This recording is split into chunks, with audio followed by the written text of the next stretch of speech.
বহুত সময়ের আগের কথা, একটি অ্যামাজন জঙ্গলে একটি সাপ থাকতেন। সাপটি অনেক বুড়া হয়ে গেছিলেন, সে কোনো শিকার করতে পারছিলেন না। তার অনেক ক্ষুধা পেয়েছিল, কিন্তু সে ব্যাঙগুলোকে ধরতে পারতেন না। সে একটি বুদ্ধি করলেন। সে ব্যাঙগুলোকে বলল, আমি এখন শিকার করি না, তোরা কি আমার সাথে বন্ধুত্ব করবি নাকি? তখন ব্যাঙগুলো চমকে গেল। তো ব্যাঙের একটি লিডার বলল সবাইকে, সাপ যদি আমাদেরকে নাই খায় তাহলে আমরা ব্যাঙের পিঠে উঠে ঘোরাঘুরি করব, মজা করব।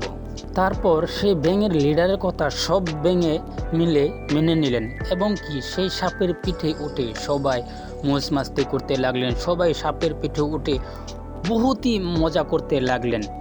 নদীর এই পার থেকে ওই পার যেতে লাগলেন এবং কি অনেকই মজা করলেন সেই সাপের পিঠে উঠে ব্যাঙগুলো। সাপটা ব্যাঙকে বলল যে আমি একটি বুড়া ব্যাঙ খেতে চাই, তোমরা কি দিবে? ব্যাঙের লিডার বলল, হ্যাঁ খেতে পারো, যেটা বুড়া আছে অসুস্থ আছে সেটা তুমি খেয়ে ফেলো। লগে লগে খেয়ে ফেললো।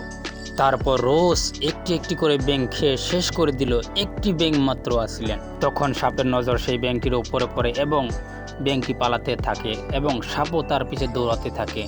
অবশেষে সেই ব্যাঙটিকে খেয়ে ফেলে। মরেল অব দি স্টোরি, যে অন্যের খারাপ চিন্তা করে সে নিজেই শেষ হয়ে যায়।